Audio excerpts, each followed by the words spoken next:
বোঝাপড়া করে মোদিজির আদর্শে এবং মোদিজিকে ভরসা করে তার কাছে গিয়ে বাংলার উন্নয়নের জন্য পরপর প্রস্তাব দিয়ে বাংলার যুবকদের উন্নতি করার দরকার।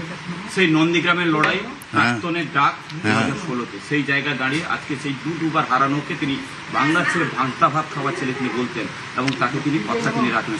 না, নন্দীগ্রাম যুদ্ধ তো ইতিহাস সৃষ্টি করেছে। আমরা জানি যে নন্দীগ্রাম লড়াই আমরা করেছিলাম, লড়াই করতে নেতৃত্ব শুভেন্দু দিয়েছে এবং তাকে বারে বারে সেইটাকে ধাক্কা মেরে পিছিয়ে দেওয়া একটা সুকৌশল চলছিল। সে কৌশলে আজকে পান্তা ভাত খাওয়া মানুষ জয়লাভ করেছে এবং শুধু নন্দীগ্রাম নয়, আজকে কলকাতার ভদ্রলোকেরা স্বদেশপ্রিয় কলকাতার যে সভ্যতা, সে সভ্যতা আজকে ন্যূনতম স্বীকৃতি পেয়েছে মেদিনীপুর। আজকে সেই জন্য কলকাতার মানুষকে আমি প্রণাম শ্রদ্ধা নমস্কার জানাই। নন্দীগ্রাম মেদিনীপুর তো বটেই, অজয় মুখার্জিকে প্রণাম করে আমি সারা পশ্চিমবাংলার মানুষকে প্রণাম শ্রদ্ধা নমস্কার জানাই। আমার পরিবারের পক্ষ থেকে সকলকে ধন্যবাদ জানাই, আপনার প্রেসকেও ধন্যবাদ জানাই। আপনারা সকলের সুবৃদ্ধি হোক, আপনাদের পুত্র পরিবার একটা বাস্তব রাজনীতির মধ্যে একটা কঠিন অর্থনীতি, শক্তিশালী অর্থনীতি যেন পায়, এই প্রার্থনা থাকবে। শিশিরবাবু, আপনার হাত ধরেই রাজনীতিতে মানে একেবারে শুভেন্দু অধিকারী ছেলের জন্য আপনার বাবা হিসাবে কতটা গর্ব লাগে? না, আমাদের পরিবারে কারোর হাত কাউকে ধরতে হয় না, আমাদের পরিবারের হাত নিজেই তৈরি করে। হ্যাঁ, আমি বাপ হিসাবে নিশ্চয়ই, আপনারা হয়তো বেশি বলছেন, কিন্তু আমাদের পরিবারে কারো হাত কাউকে ধরতে হয় না, সকলে যে যার মতো করে দাঁড়িয়ে পড়ে। আর এই মেদিনীপুরের ভূমিকা, যে মেদিনীপুরে দ্বিতীয়বারের জন্য 55 বছর পর একজন মুখ্যমন্ত্রী পেল, সেই জায়গা থেকে আপনার কি মনে হয় যে আপনি কিছুক্ষণ আগে বলছিলেন যে শুভেন্দু অধিকারী হয়তো এর আগেই হতে পারতেন, সেটা কেন মনে করছেন? না, মনে করছি এটা অজয়দার চোখের জলটা আজকে আমার চোখের সামনে ঠস করে পড়ছে। অজয়দাকে ডেকে নিয়ে অপমান করা হয়েছিল, সেটা আমি ভুলতে পারিনি জীবনে। সিদ্ধার্থ রায়কে ডেকে নিয়ে আসা, তাকে মুখ্যমন্ত্রী করা, যা কালের গতিতে যা হওয়ার হয়েছে। কিন্তু সেদিন কথা ছিল ইন্দিরা গান্ধীর সঙ্গে, অজয় মুখার্জি দলটা নিয়ে যখন চলে এলেন এখানে, কংগ্রেসে চলে এলেন, তখন তার কথাই ছিল অজয়দাকে মুখ্যমন্ত্রী করা হবে। এটা অন্য কেউ না জানলে আমি জানতাম, এবং শেষে অজয়দা মুখ্যমন্ত্রীর মুখ দেখতেন না, বিধানসভায় যেতেন না। জন্মদিনে তার আজকে শপথ গ্রহণ বাঙালির কাছে বড় একটা ঐতিহ্য। বাংলার প্রতি ভারতবর্ষের যে শ্রদ্ধা, বিশ্বকবি রবীন্দ্রনাথকে সামনে দিয়ে একবারে কবিগুরু রবীন্দ্রনাথের জন্মজয়ন্তীতে আজকে সারা পৃথিবী আজকে উদযাপন করছে বাংলা বাঙালি। আজকে এই দিনে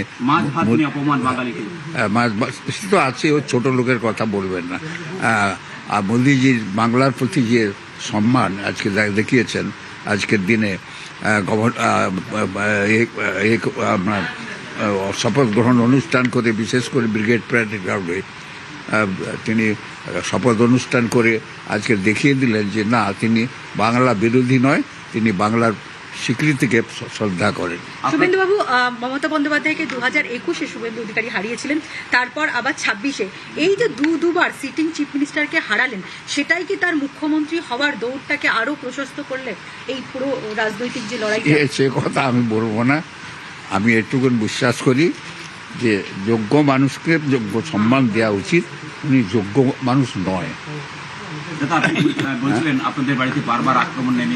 এইখানে আমি বসতাম, উনি ওখানে বসতেন। হ্যাঁ, উনি বাংলা চিনেন না।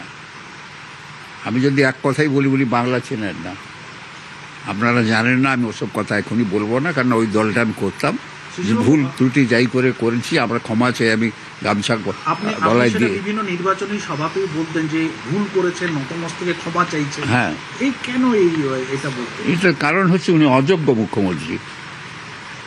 10,000 টাকা কোনো মানুষের সংসার চলে?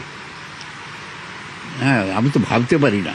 রাস্তায় দাঁড়িয়ে ওর বাড়ি যখন আমি যেতাম, রাস্তায় দাঁড়িয়ে ছেলেটা বলতো যে আমার বাবার ক্যান্সার, মা অসুস্থ, মা বাপ মাকে দেখাবার পয়সা পাই না। বাংলার ছেলে মেয়ে তারা আমাকে বলতো যে একটু পয়সা বাড়িয়ে দিতে বলুন না। 10,000 টাকা দিয়ে তিনি বাংলার মেরিট কিনতেছেন।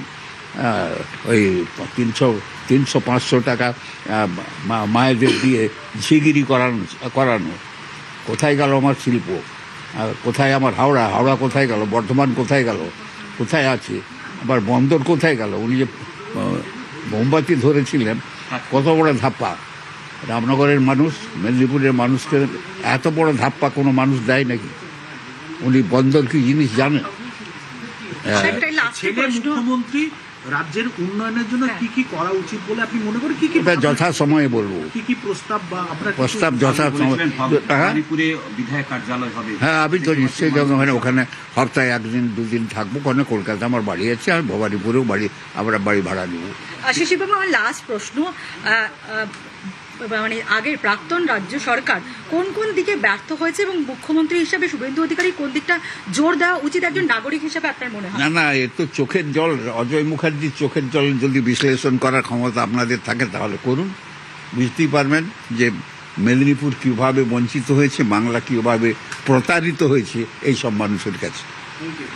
একেবারেই কথা বলছিলাম শিশির অধিকারী, শুভেন্দু অধিকারীর বাবা, এবং তার বক্তব্য যে এ হলো শিশির অধিকারী।